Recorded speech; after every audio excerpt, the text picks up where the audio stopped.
Good morning students. Today it is lecture 21 under thermal properties of matter.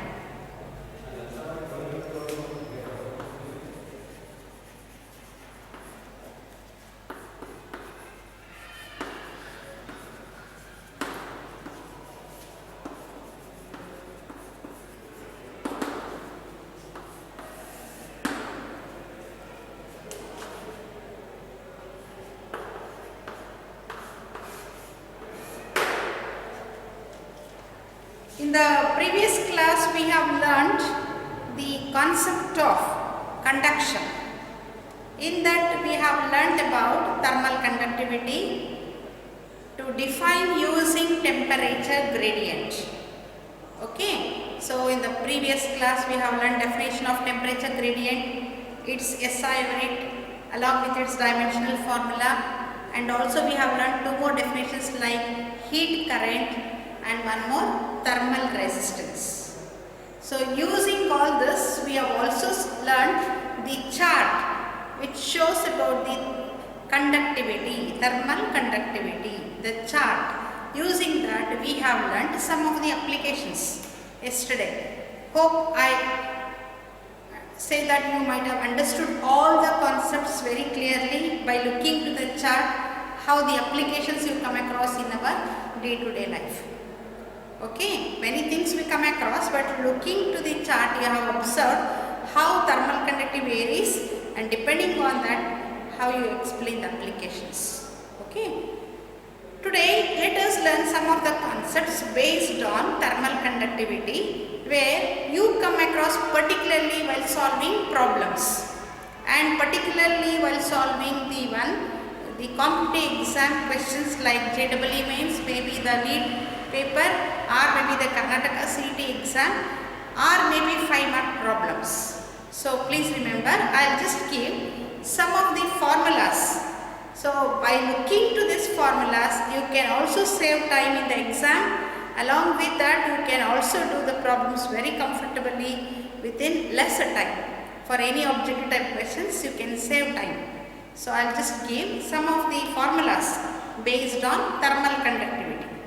Okay. So now in the previous class we have also learnt some chart. There we have learnt among the all substances which occur in nature, metals are good conductors of the one heat. Where we have learnt the thermal conductivity is more for metals, where they are rather than good conductors of heat. These things you have learnt. Among them you have learnt some of the substances like metals like silver, copper, aluminium, brass, steel, like this. So among these all metals in nature, silver is the best metal which is having highest thermal conductivity. This you must be clear enough to remember. It is having highest thermal conductivity where it comes across the one metals itself. Okay. And if you want to explain about good conductors, you speak about the one metals. If you want to say about bad conductors, you go for non-metals, right? Now, so remember today I just want to give one more neat point where in this regarding thermal conductivity. So these are the neat points along with the one JEE mains points you can remember. The first point you can remember, the silver. Silver is best, is the one best metal having highest thermal conductivity, highest thermal conductivity, right? Okay. This comes under the one called as the metals. It's nothing but the good conductors of heat. Okay. Now in this one more CET point we come across here nothing but neat points where for ideal conductor, when you want to say, if you want to say conductors I said commonly, but among them we speak the one ideal. So when you are saying about ideal conductor, what will be the thermal conductivity? You expect this in objective type questions. So please remember, only for 1-mark questions, maybe theory paper you expect the question where what will be the conductivity for ideal conductor. Okay, so at that time just remember the one ideal or perfect conductor of heat, you can say, at that time which will be having highest thermal conductivity. So perfect or ideal conductor, perfect conductor or ideal conductor, you can remember. For this you say K is equal to infinity. So it is having the value K equal to infinity. Suppose if you want to say the one ideal, here I said about conductor. Suppose where you say conductor means good conductors of electricity, we say many things. But in that I speak ideal, or another word is called as perfect. Another point you can come across, the perfect or ideal. Perfect or ideal bad conductor. This is good conductor, this is ideal bad conductor, where K is equal to 0. This point you have to remember, where it will be having less the one value, where you can say where K is equal to 0. So always the one conductors and bad conductors you explain within from 0 to infinity. The one which are nearer to infinity are good conductors, which are nearer to 0 are bad conductors.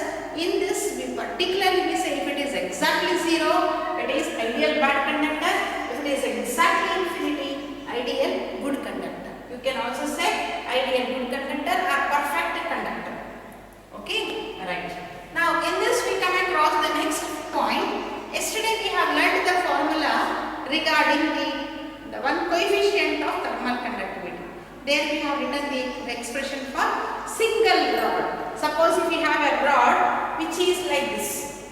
If you are taking this is the one rod, you explain them. If this is the one point where it is at higher temperature, if it is theta 1, this is theta 2. You mean to say theta 1 is greater than theta 2. At that time, where this is said to be called as hot junction, it is said to be called cold junction. Or you can say this is higher temperature, it is at lower temperature. Always heat flows from higher to lower temperature. And if you explain this is the one distance between the two ends is x.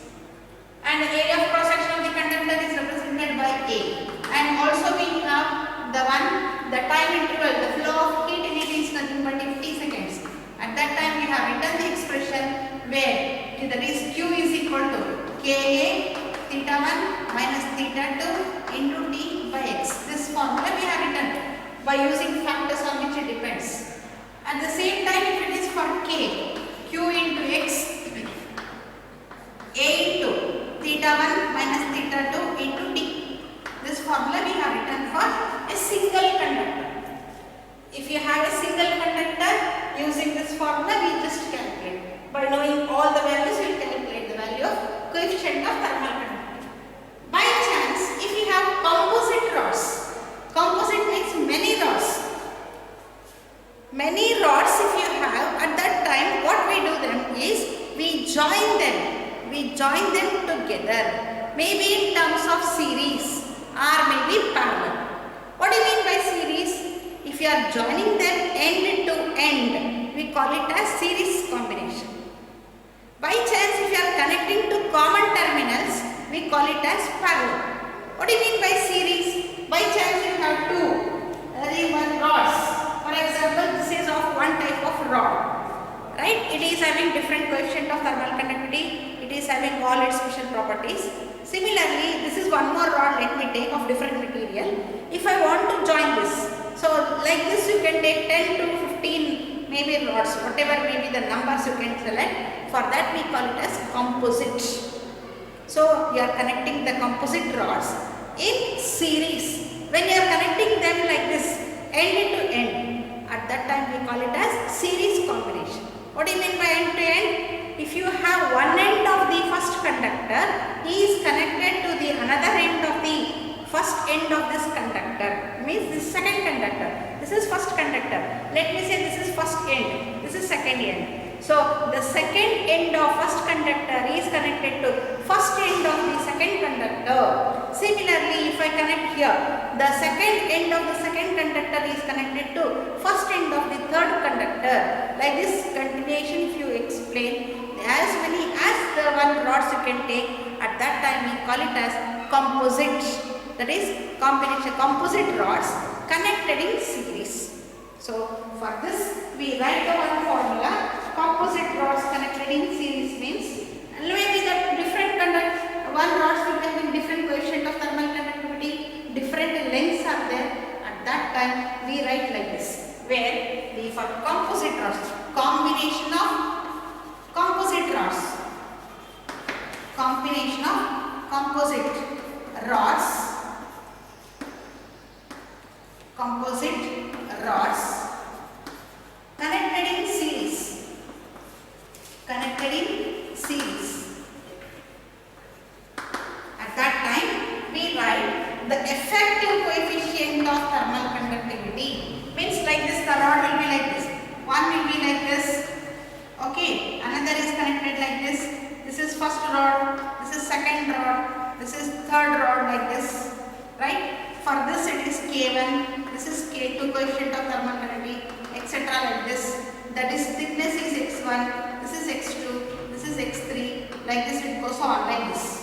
For this we call it as composite rods connected in series. At that time we take the concept of, suppose there are n number of the one rods are there, we write X1 plus X2 plus X3 etc. up to Xn whole divided by, there is, what is this X1 X2? They are nothing but the thickness of the one individual rods.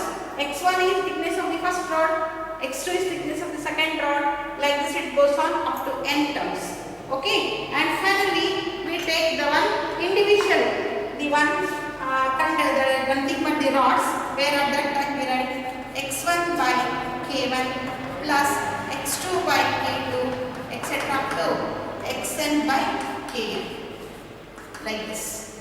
This is the one expression to find the effective coefficient of thermal conductivity of composite rods of n type of rods of different coefficient of thermal conductivity and different thickness connected in series. So I said this is connected in series. This is one type of formula.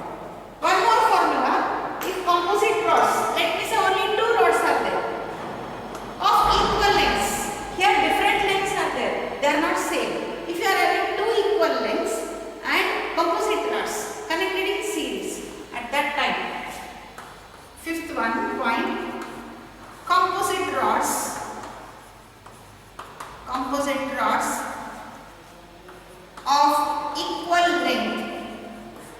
of equal length connected in series. So if these are connected in series, at that time equal lengths I said, and also if two different rods are there but of different coefficient of thermal conductivity, but only the lengths are same. Lengths are same means the distance between the two ends of the rods are same. At that time you say X1 is equal to X2, that is equal to X. If you take the condition, at that time you have the formula where it is K is equal to 2K1 K2 divided by K1 plus K2. So this is one formula for composite rods of different coefficient of thermal conductivity but connected in series of each of equal length. So this is one type. By chance, if you want to connect them in terms of thermal conductivity of two different rods of same length, if they are connected in parallel, if you want to connect them in parallel and you want to say here the one two rods of different area of cross section and they are connected in parallel. Parallel means like this it is. One connected, this is the one rod, now it is connected like this. So like this it goes on. But here I take only two rods if I take the condition. At that time the one what is the number? Sixth number. If this is K1, area of cross section is A1, this is K2, area of cross section is A2. So let me say the two rods of nothing but the composite rods of different coefficient of thermal conductivity, different area of cross sections, but they are connected in parallel. When they are connected in parallel, two rods of equal length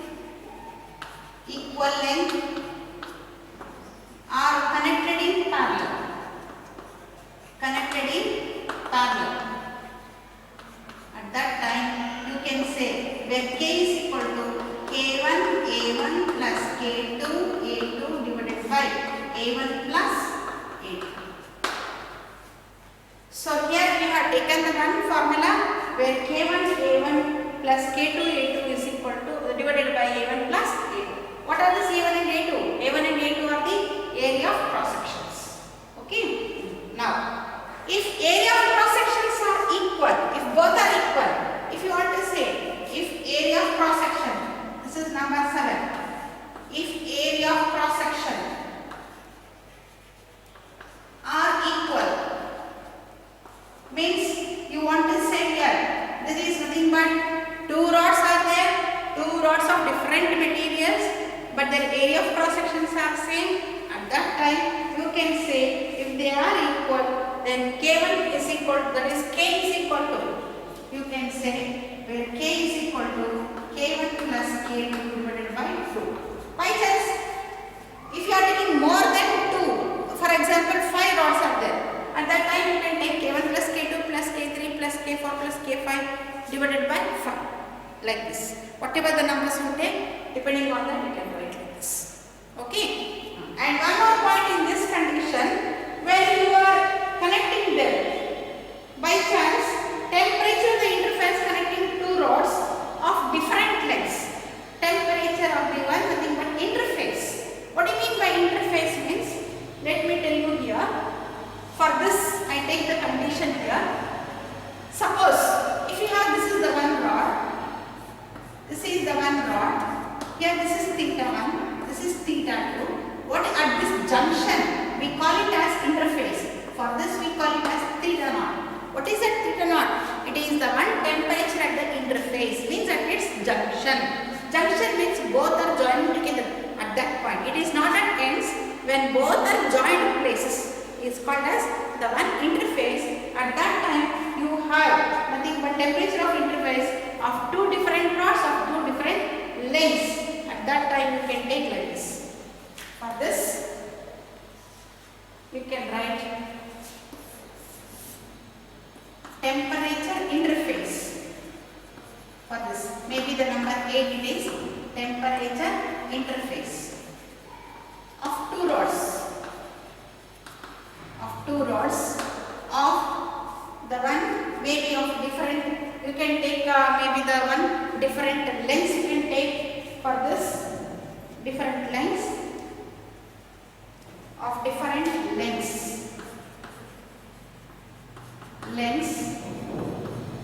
Then you can say K is equal to K1 x1 theta 1 plus K2 x2 theta 2 divided by, here what is the one?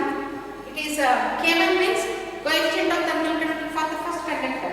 What is K2 means coefficient of thermal conductivity for the second one. Now divided by, here theta 1 for the first one, theta 2 for the second one. Here it is divided by K1 x1 plus K2 x2. So this is one more formula for the interface. Okay. By chance, if the one lengths are equal, at that time you can take only leaving this, nothing but if lengths are equal. Point number 9. If lengths are equal for this, means for this, if you take this condition, lengths x1 equal to x2, you take the condition x1 equal to x2 equal to x, means at that time your formula becomes K is equal to K1 theta 1 plus K2 theta 2 divided by K1 plus K2.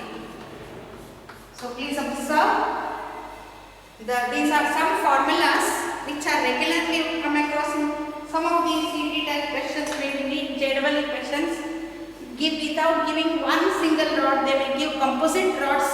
At that time you require these points. So just remember these things. Those who are appearing for the one JEE, NEET exams, all competitive exams, you have to concentrate on these formulas.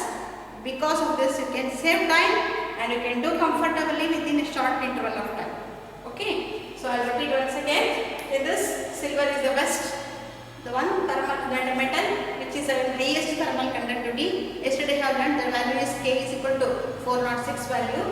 It is joules per kg per joules per meter per second per meter per Kelvin. And this one ideal conductor. What is conductivity for ideal conductor? Means K equal to infinity. Conductivity for bad conductor, it is K equal to 0. And again, if you come across other than one rod, nothing but composite rods, if they are connected in series. Series means like this. These are called as series combination. They are connecting end-to-end combination. At that time, you have this formula of different lengths, different coefficient of thermal conductivity. You have this formula.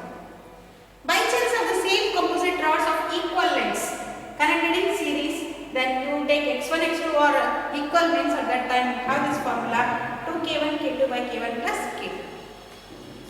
By chance if you come across other than series, you come across parallel combination where you are connecting one below the other, means here the one common terminals are connected like this, here like this. So this is nothing but one below the other, you are connecting like this parallel combination. At that time, two rods connected in parallel, at that time area of cross sections will be different and you will take this formula. Okay. Similarly, if area of cross sections are equal, if both are equal, area of cross sections are equal, only thermal conductivities are different of two rods connected in parallel, you have this formula where K is equal to K1 plus K2 divided by 2. By chance, if the one rod is connected in series and now they are not interested about area of cross section or length. Now they are concentrating for temperature of the interface. Interface means the temperature at the junction. We call it as, this is theta naught. Means both are joining together at this point. We call junction. It is called temperature interface. So at this position you have this formula for two different rods of two different lengths. You have K1 x1 theta 1 plus K2 x2 theta 2 divided by K1 x1 plus K2 x2. By chance, if you are calculating of two rods of equal length at the junction, temperature interface at the junction means you can take the formula K is equal to K1 theta 1 plus K2 theta 2 divided by K1 plus K2. Hope you understand what I said today. This is very important because you will face the one competitive exam. At that time you require this. You can remember these formulas. Thank you. So, okay. Now, let me complete this conduction. Whatever is required, everything I have completed in the conduction along with applications, some definitions and 5-mark question and 1 and 2 mark questions. Along with all this I have completed except I have to solve problems. Okay, now in the next coming days class I will complete problems of this conductivity that completes all part of the one conduction. Okay, now let me go for the one more very interesting part today regarding the modes of transfer of heat, the second method. The first method was conduction. Now today let us go for the second method which is called convection. Let me explain few concepts about convection where in this you come across the one concept regarding definitions, maybe the some concepts regarding the experimental facts, all this you will learn here, practical applications. And you will never have problems in this, but you will have problems based on the one convection process. In that we come across the one Newton's law of cooling, there you come across some problems. Okay, now let me go for convection process.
You cannot learn anything in the nature that you can come across many applications. Let me tell you here, this convection is a natural process.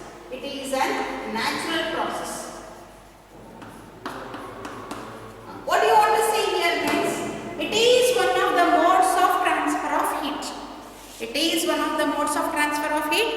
is one type of natural, that is nothing but process it is, you can say. It is a natural process. Again, I want to say one more point here. It is, in this method, the process of transfer of heat by the axial movement of particles is called convection. Today I am saying the word by the process of transferring of heat by the axial movement of particles. You may also remember the last class, conduction. I said without the axial movement of particles, conduction has been taken place. Only energy was transmitted. The molecules were at the same position. But today it is not so. We are learning convection. Here it is by the axial movement of particles. So the process of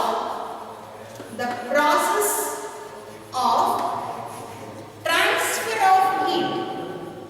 The process of transfer of heat by the axial movement of particles.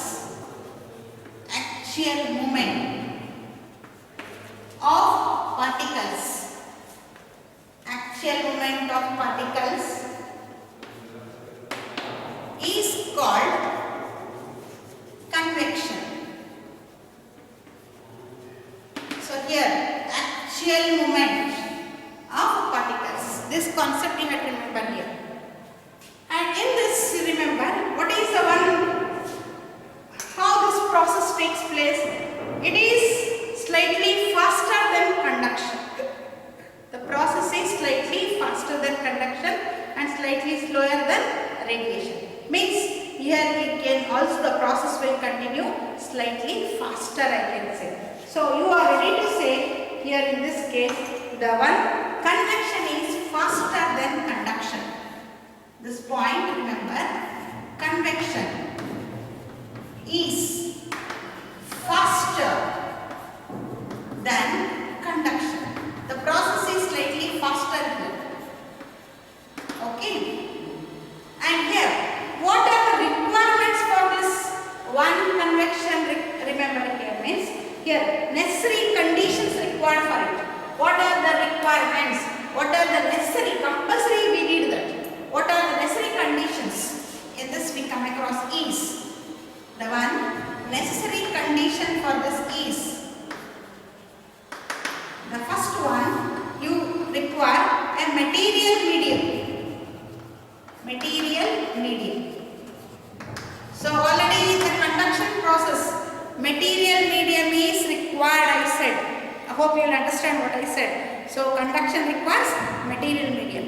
Here also material medium is compulsory. It is a necessary condition it is. Without the medium you cannot explain. What is the second one? Second one is gravitational force.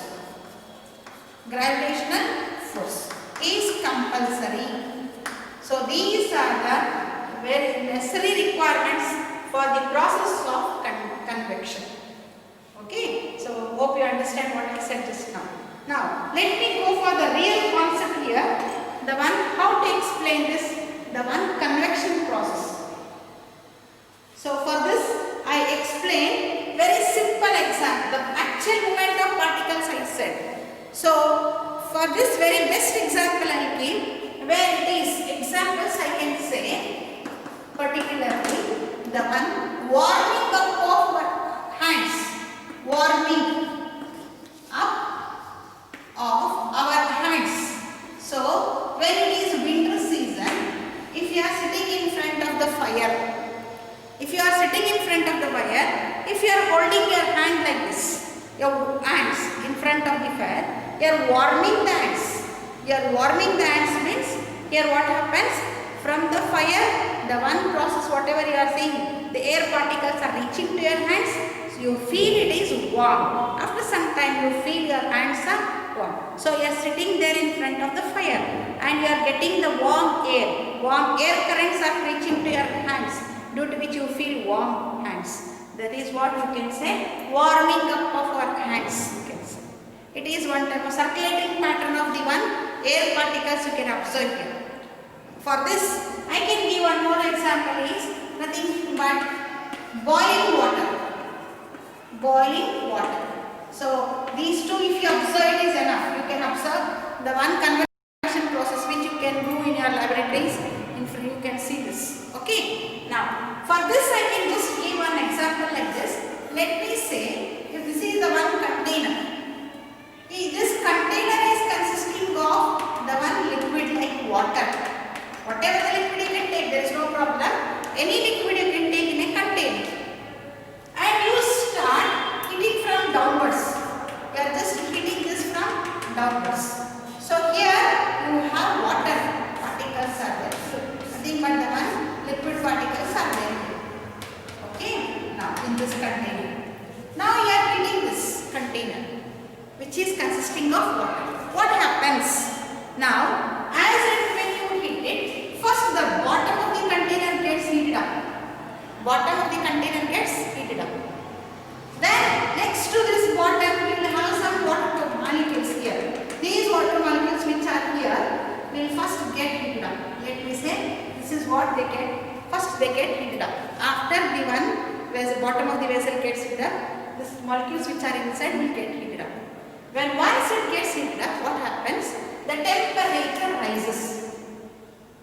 Maybe the temperature rises to 10 degrees centigrade. Earlier you had cold water, now 10 degrees. Now slightly if you increase the temperature, these air particles, what happens?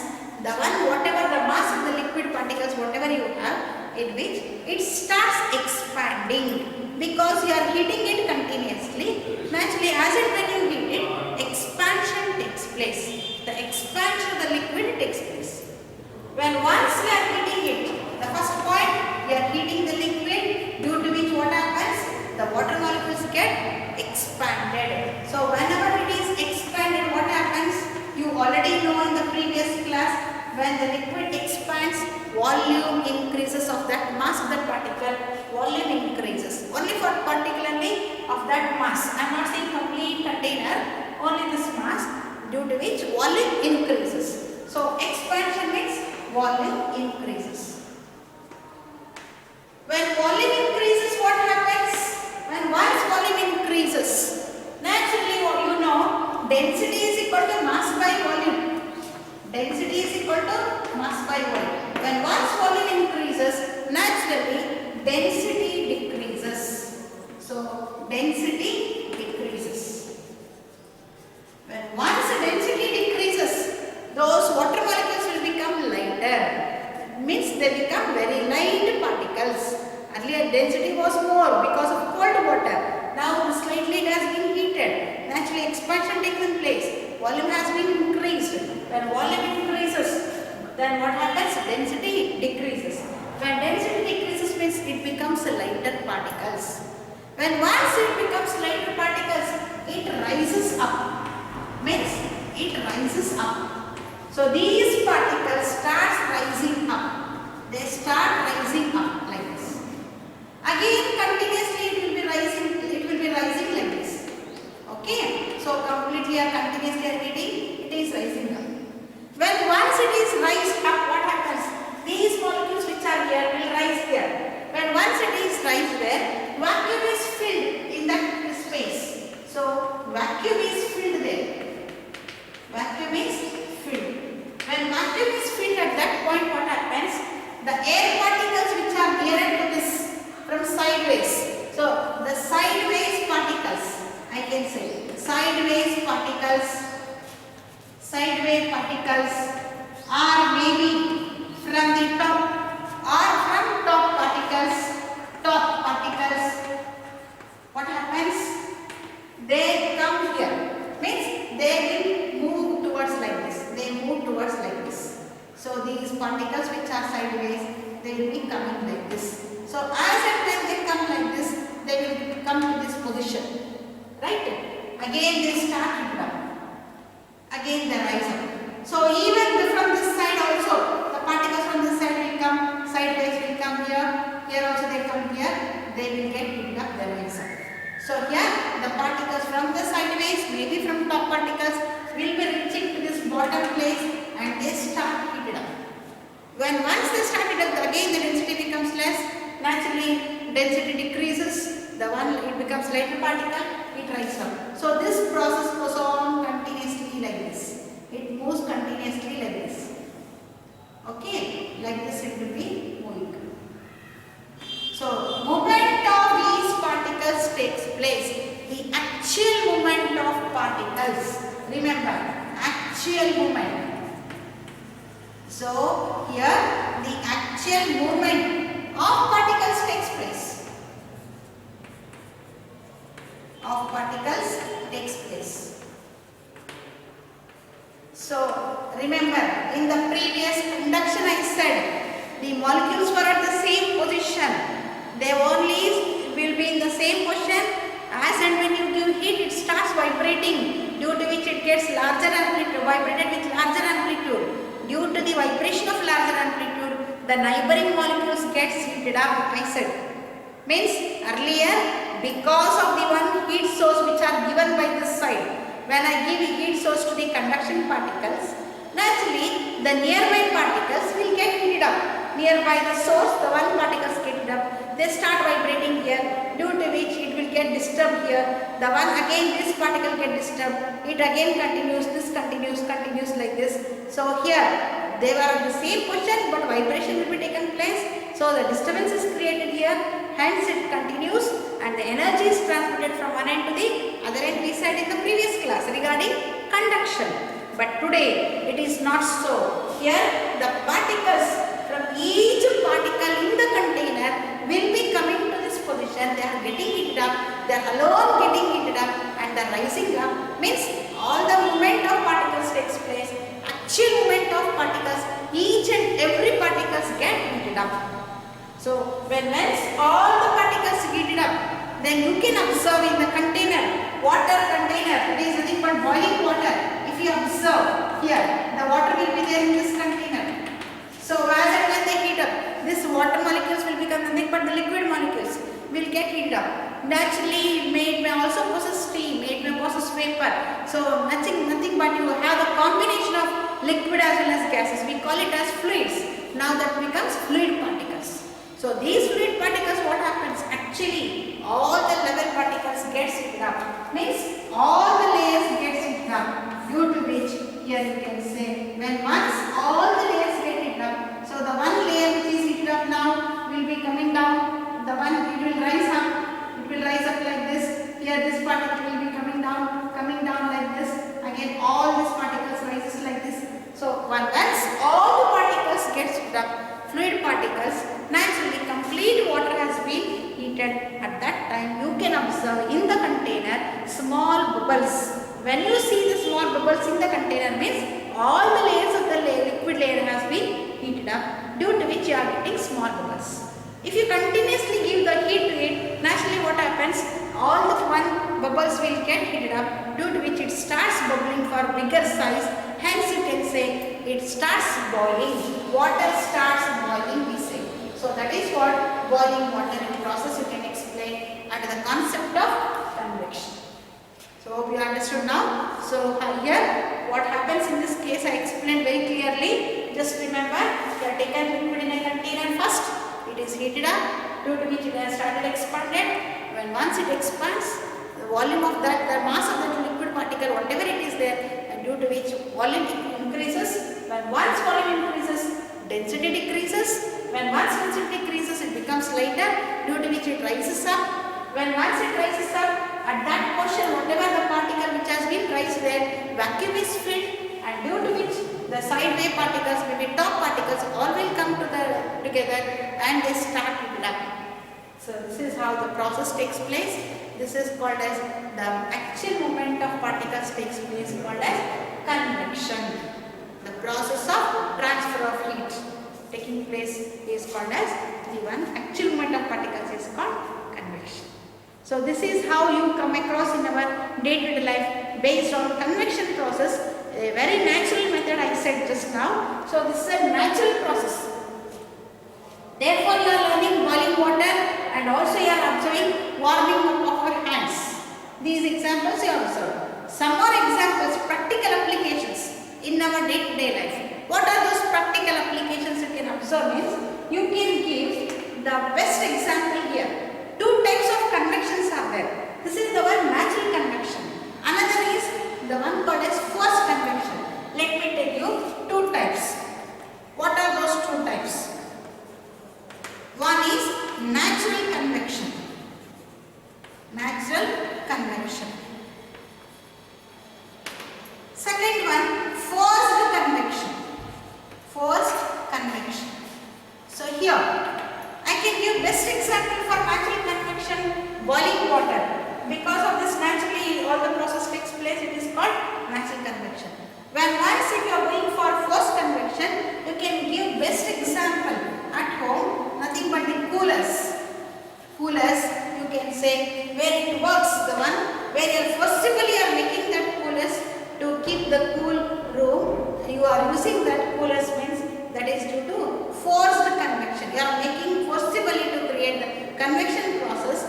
Hence, the coolers are air coolers, air conditioning. Maybe the one air coolers. You can say air coolers are best example for forced convection. One more very simple example I can give. At home you have ventilators. In a room if you have ventilators means that ventilator is so because to get fresh air from outside we are always constructing ventilators in a room. So the room will be having ventilators means whatever the one hot air or maybe the dust particles, whatever is there inside the room will be rising up. They will be heated up in the room, due to which it will become light and they will rise up and they move towards the ventilator. From the ventilator you can observe the fresh air is coming inside, nothing but it is a cool air that will be having more density, due to which it will come down and hence you get the fresh air from the ventilators throwing out the hot air and dust particles through the ventilators. So this is how ventilators work, where it is a good example for forced convection. The one ventilators you can.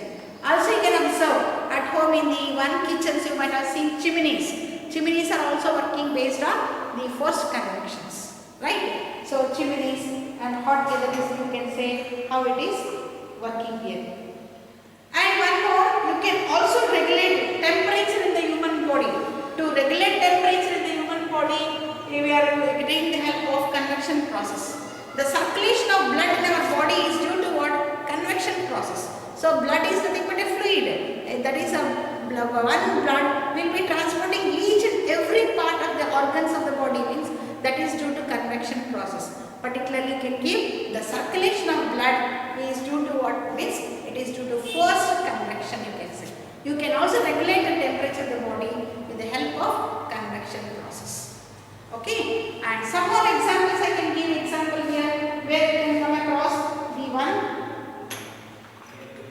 the trade winds, monsoons. These are also good examples here. Like this, nothing but called as trade winds. Trade winds. And one more, monsoons. And you come across rainfall and sea breeze, land breeze. So the sea breeze and land breeze are also good examples for convection process. How do you explain this land breeze and sea breeze means? During daytime we are getting sunlight and that sunlight will reach the land. As and when it reaches the land, it gets heated up. The one particles gets heated up on the land, they become lighter particles, they rise up. As and when they rise up, they move towards the sea, hence you call it as land breeze. Because here the particles which are nearer to the land are due to daytime, this land mass gets heated up, hence the particles gets very light particles, they will rise up and as and when they rise up, naturally the one cool breeze from the sea will be coming towards it, they start getting it up. This is how the one air particles will be moving up. So this land breeze you can observe during daytime. During night time what happens? The sea water which is near the sea you can observe that gets heated up. That is nothing but during that land mass will become cool. Land will become cool during night time, due to which what happens? The sea, near the sea, water current, the one currents whatever are there, they become light particles, they will be moving towards the land, hence the movement of the one circulating of air patterns will be taking place, Hence you can observe during night time sea breeze, during daytime land breeze. These examples you can observe. At the same time, you also come across the one called as the one trade winds. What do you mean by this one? Trade winds or monsoons? All these are the one good examples for the one called as the convection process. Means you can observe the earth's surface. Where will be observing the earth's surface? Already in the gravitation chapter you have learnt about. Our earth is bulged at the equator. It is bulged at the equator and it is flat at the poles. This concept already you know this one. So during daytime, this equator portion gets lit up because sunlight will be reaching to the one equator, and hence as and when it is reaching to the equator, this land mass whatever is there near the equator will get heated up, and because of this it becomes very lighter particles, and due to which it will rise up. It will rise up. It will reach towards the poles. When once it reaches the poles, there near the poles it is having a cold particles, and these particles will circulate towards the one equatorial region because already the vacuum has been created here. So those air particles will come towards the equator. So movement of air particles will be taking place from equator to poles. So equator to poles, movement of air particles takes place, due to which you can say always the one our earth is rotation of the earth you already know. Always it moves from west to east, due to which the movement of air particles moves from equator to the one poles, and from poles to equator this movement takes place. That is how you can explain the one concept called as trade winds. That is the one called trade winds. And one more point I want to say about the one monsoons. So the triangular mass of India, it is most of the portion is completely covered with water. So only the triangular land mass is getting heated up during summer, due to which what happens, the air particles will be getting heated up, they will rise up. They will be rising up and they are reaching towards the cloud, and once they reach the clouds, the one particles, cold particles in the clouds will mix up together and they become the one nothing but called as moisture will be present in it. Due to this, it forms the one clouds, and these clouds will be moving from one region to another region. So they will be moving from one region to another region, and because of this movement of the one monsoons, we can say where the one air particles which are reaching the sky, there the formation of clouds takes place. These clouds will be moving from one end to the other end. As and when they are moving here, they will just hit the heighted region, nothing but called as hilly regions, or will be the top of the towers. It will reach it will strike the one clouds, due to which you will get the one rains. So you can say monsoon rains will be observed, and that is means these clouds will be floating in the sky. They will nothing but they hit the hilly regions, strike the one hilly region, and due to which it will be giving the one rainfall.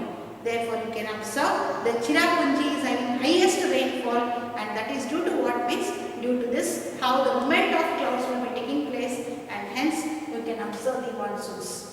Even in the Bay of Bengal, whatever the one air particles which are moving there, and they will be moving up and they will form a clouds, and these triangular masses, that one whatever you are seeing here, the clouds will be running here and they are running towards the Tamil Nadu, and therefore whatever the one effects which are taken place in Bay of Bengal, due to which you observe the rainfall in nearby Tamil Nadu.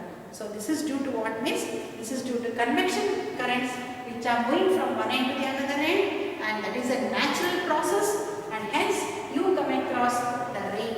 Hence remember here, this is a very peculiar behavior you can say, where due to without the rain you cannot survive, without the rain this nature will never occur, and all this process takes place in the one nature because of this convection process, which is a very important process for day-to-day life, and without the one nature you cannot survive, and that nature takes place due to what? Due to the process of convection. Hope you understood what I said today. So all these are very good concepts you come across in physics, that too particularly the modes of transfer of heat. Today we are learning about convection, and we have learned the one convection, how it is faster than conduction, and Again, what are the necessary conditions? Similarly, we have learned two types of convections. In that, one is natural convection, another is forced convection, which we create. That is nothing but the one the air coolers, whatever we design, that is based on the one chimneys, ventilators. All these work based on the one forced convections, right? At the same time, you can also observe some examples of the one convection in our day-to-day life, and I have explained this example how it takes place inside the moment of actual movement of particles. So using all this, again you have learned some of the applications where you have learned trade winds, monsoons, again you come across rainfall, sea breeze, and one more land breeze. So all these we learn under convection process. Hope you understood very well. Thank you. Remaining we'll learn in the next class.